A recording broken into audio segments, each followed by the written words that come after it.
One of the things I wanted them to do was to draw their writing process, one of the things that I like to do. And so I brought out the crayons and the paste, and these tough women, they just live like Christmas trees. And it was also really interesting because when we were talking about the material conditions in which we write, one of the really interesting things about it was that they drew the dorm, they drew their prison. Usually it's really an abstract thing. Sometimes people will draw their desks or whatever when I've asked people on the outside to do it. But these women were hyper aware of the confines of the space in which they were writing. And really other interesting things came out about it, like when they were trying to take notes, and she found herself kind of hiding behind a bug while she was taking notes because the women right around her didn't know what she was doing, and they were concerned that she was taking notes about them. It's just, you know, really interesting stuff here, or at least to me. Okay, and next time we will talk about archival research and so forth. So you had a couple of things to watch for today. Everything's a remix, which I want to talk about whether or not we agree with that. It's a helpful fiction, I think, but it might fall apart at a certain point, but I'd love to start with that.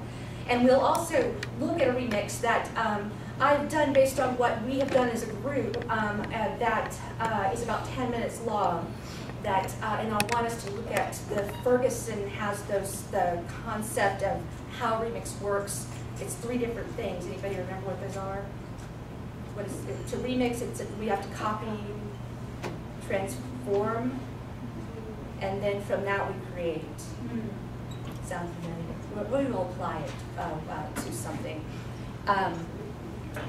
It looked like okay, so we will do that in a moment.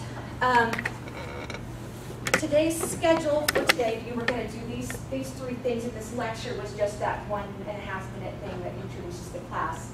EC means e-college, so the stuff is in e-college. Anybody have trouble finding these things? Okay, good. And usually they'll be short. And so today I wanted you to be ready to talk about those, and that's what we're going to be doing, is applying those things. And then we will post, and several of you guys already have, that's awesome. But at some point before we start class on Tuesday, I want you guys to post a 4-on-1. And that's basically post to the concepts we've discussed. I asked questions about everything's a remix. Look at what people have already posted. They're doing exactly what I want. Just a little blurb, things to keep the conversation going, and things that you can go back to when you're thinking about writing things like your reflective essay, which I'll talk about today as well. And so next time, you're going to be looking at a photo essay. Somebody asked us, so I put photo essay on the agenda, so that means that has to be done next week? No, we're going to start talking about it next week. And there'll be plenty of time to, we'll look at the schedule today so that you guys don't get too anxious, because I know that several of you guys, you did look at the syllabi I'm very glad about, and some of you guys are a little bit maybe overwhelmed about the various working parts of it. And yes, or you're okay? Okay. We will talk through that too. You'll feel better about it, I'm sure. The other thing is the first 2 chapters of one of our textbooks, because I want to start talking about history next week. This little guy, people really like it. She's really accessible. So this on doing local history. You should be able to get this in the bookstore if you haven't already. Anybody have trouble with this? It's actually the only one they have in the bookstore. This is what I'm hearing. I want to start with the good news. The other 2 required texts are the Cedar Crossing, and so they're out of that one. Memories of LBT, they have a print on demand thing, and you can get it pretty quickly. I don't know why we're out of Cedar Crossing, but I'll check on both of those. But how many of you guys were able to get all 3 books? Okay, handful. It's cheaper on Amazon. You can get Cedar Crossing on Amazon. Or like Check was really cheap too. Okay. So we won't need when will we need that? I don't have a syllabus with it. On the 28th. Okay, we won't need it for a while. Which one? Of January. Memories of Old EP. So a couple of weeks. And if we don't have it by then, I'll work something out. because basically I'm just asking you guys to read excerpts from it, and we'll figure something out if you're not going to have the text. The other one, Cedar Crossing, I don't think we have that till about midterm. February 4th. Okay, that's not quite midterm, but next month. Try to get it is all. The Cedar Crossing is it's a novel by a former student here who's actually written a little blurb in. His name's Mark Busby, who got his bachelor's degree from here sometime in the '60s, and he went on and got a PhD from the University of Colorado at Boulder, and he's been the director of the Center for Southwestern Studies at Texas State for I don't know how long. He's written several creative works and also several scholarly works, and this particular work started on this campus when he was a student. He calls it a creative work. It's a novel with some fictitious events, but the crux of the story is that he was born in a white community somewhere in this area before segregation, and then he's coming to campus right around the time JFK is assassinated and the civil rights movement starting to sweep across the nation, and he is given this assignment by Jim Bird, who is fascinating. He's been long gone. His area of study was what they called then Negro folklore, basically, African American studies, what we would call it then now. And his assignment he had for his students was to go and interview a grandmother or grandfather and about something that they identify as important. And the thing that he learned from his grandfather, a grandfather that he loved very much, but who he would never say was progressive and was certainly had tendencies to use racist terminology, and he was a product of his times. What he wanted to talk about more than anything was a lynching that his grandfather had witnessed in the late 1800s that no one really talks about, that had always troubled him because it was not called, of course, a lynching, it was called justice. And so it turns out there was this undercurrent of concern across his entire family, and he ended up, well, a number of other things happened. But it actually started a long exploration of this particular issue and kind of the unseen things in one's life that make life both complicated and interesting, because it's rarely very clean cut, these kinds of things. And so we learned a lot of stuff about his grandfather, about his family, about his community, and just about life. While all of that was happening. So Cedar Crossing, it's very interesting read. But that's down the road.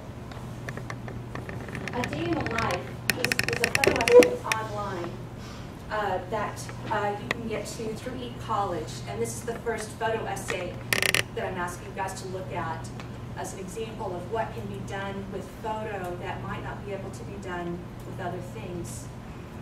So, yeah, here it is.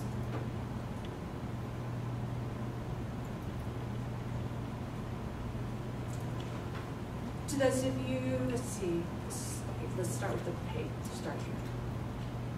Days with my father. My mom died suddenly on September 4th, 2006. After she died, I realized how much she'd been shielding me from my father's mental state. He doesn't have amnesia, Alzheimer's, but he has no short-term memory and is often lost. I took him to the funeral, but when we got home, he kept asking me every 15 minutes where my mother was. I had to explain over and over again that she had died. This was shocking news to him. Why had no one told him? Why hadn't I taken him to the funeral? Why hadn't he visited her in the hospital? He had no memory of these events. After a while, I realized I couldn't keep telling him that his wife had died. He didn't remember, and it was killing both of us to constantly relive her death. I decided to tell him she'd gone to Paris to take care of her brother who was sick, and that's where she is now. This is a journal, an ongoing record of my father and of our relationship for whatever days we have left together. It's just gorgeous, and I won't read it to you except to take you to the end, and just to get you to think in terms of how this story isn't repeating the words that are offered, but it's doing something else. I mean, these images, these empty images, sometimes this anguish on his face. We can't really. Then he's being goofy. I mean, it's just a charming. You can see their relationship grow, and you can also see him lose that. And then, yeah, my father was 98 today, and so the picture, you know, just by himself and the loss that he suffered, and I just can't get enough of this. So I'll ask you guys to take a look at that and talk about photo essays and more general and the kinds of things that we can do with images that we might not be able to do other ways.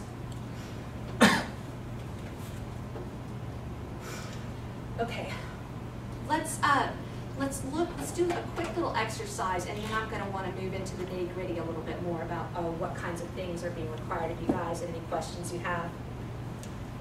So, remixing, according to Ferguson, is everything. And he was looking specifically at what in the film? What were we looking at? Okay, and what did you guys learn that about remix and about music from this short video? What kinds of things stand out for you in this video? I thought it was interesting. So he talked a lot about, one of the main people he talked about was Led Zeppelin. And he went through, after explaining that, you know, music, a lot of music nowadays is really just a remix of things that have been done in the past. You know, we take lyrics and beats and music and harmonies from these songs that we've listened to before, and we apply them to the music that we write today. And so he talked about Led Zeppelin, and what he would do is he would take a very popular Led Zeppelin song and then show where Led Zeppelin got it from. And he would play the artist's version and then play Led Zeppelin's. And he did that multiple times to show you that it's not limited to just music, it includes, you know, the lyrics and the way that the song's presented and the speed of the song and everything to it. Anybody want to add anything to that? It made me mad because I love old rock and stuff, but I've never really been a Led Zeppelin fan, and just watching that kind of just hurts me a little bit because I'm sitting there going, okay, how are they getting all of this credit for all these songs that are so wonderful that they wrote, and then you go back and he's showing us these blues songs that have the exact same bass lines, the exact same lyrics, and yet nobody else knows who the hell, excuse me, that those people are. Yeah, yeah. Same thing happened with Bob Dylan, and it's you know, so it keeps happening. Yeah. So it's like, so the idea of credit is super important to anything we talk about in terms of remix. And when he goes on, I mean, because it's so easy to copy and share and transform, it becomes really difficult, I think, to make sure that the original author gets the kind of credit that they deserve. But then it can also, as we'll talk about today, there's a layer upon which